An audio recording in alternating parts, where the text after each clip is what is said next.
This is an update regarding the volcanic eruption in Iceland that occurred on December 18th, 2023.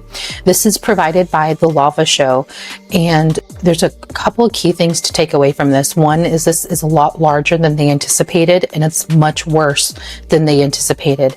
Take a look, listen to what she has to say, and our prayers are with Iceland and Grindavik at this time. What we all feared would happen has now happened. The volcano by Grindavik has erupted.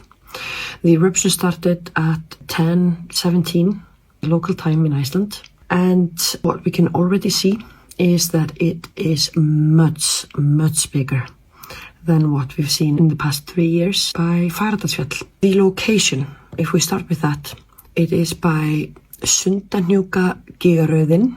It is essentially a line of craters that has not erupted for 2,000 years, and now it has awakened again.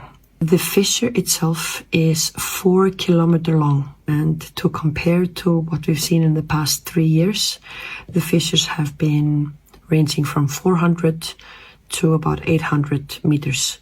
So this is much larger. What's more is that the volume of lava is probably about 10 times what we've seen in the past 3 years.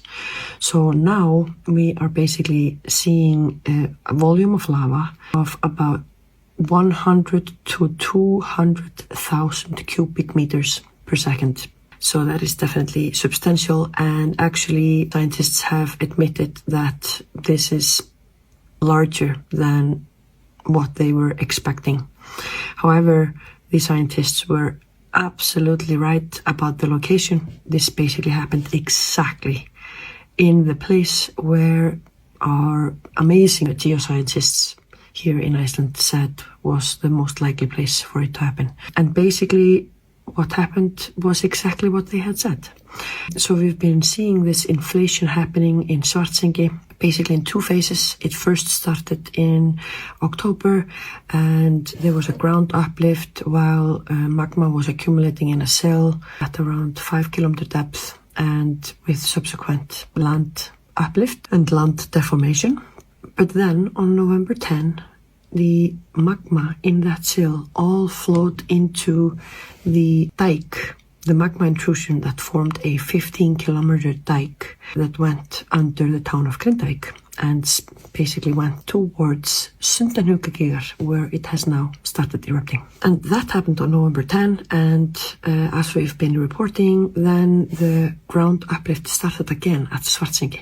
So basically there was magma accumulating again in that sill, and actually earlier today, December 18, the magma in the sill had reached the same level as it had on November 10. And what happened? It all started flowing into the magma intrusion again, and this time it led to an eruption. And I have to say, I've been feeling quite emotional, and I really feel for all the people in Grindavik whose homes are now at risk. However, there are a few good news among the bad. First of all, it's an effusive eruption, meaning that it's not explosive. It's basically a fissure that opens up.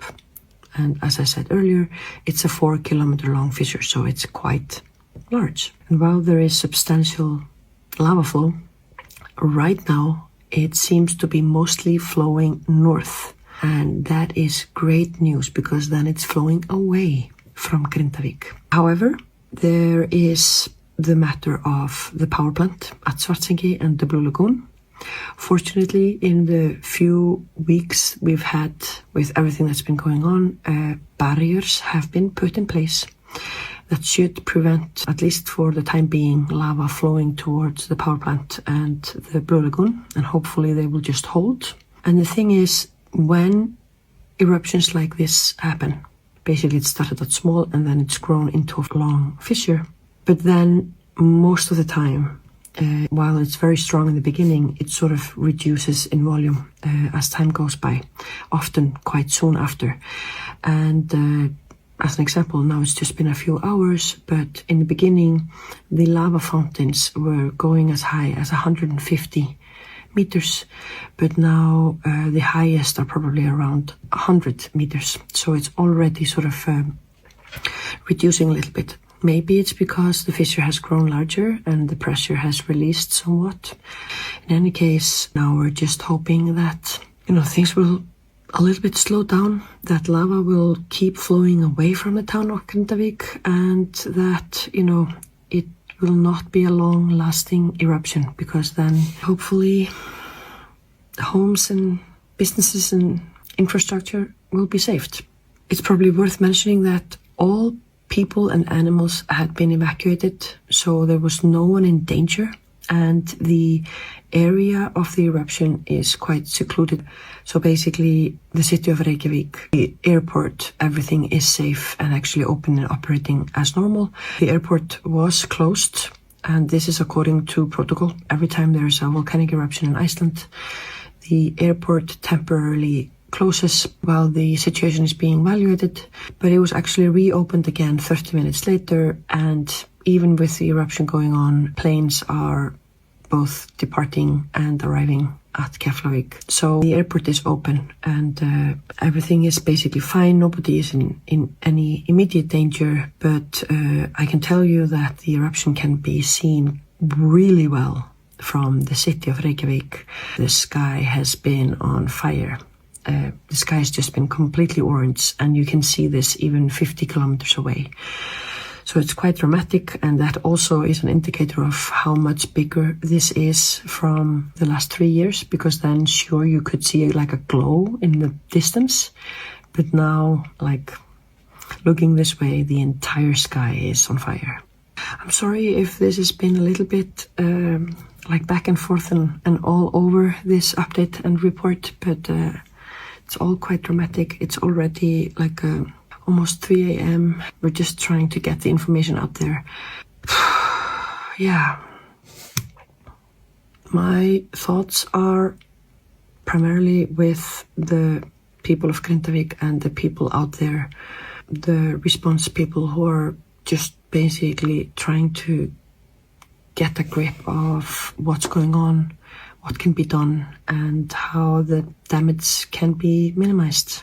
Hopefully this will just be a short eruption. It will reduce quite rapidly and everything will be fine. That would be the best Christmas present, I think, for everyone. Thank you for watching, and we'll keep you posted.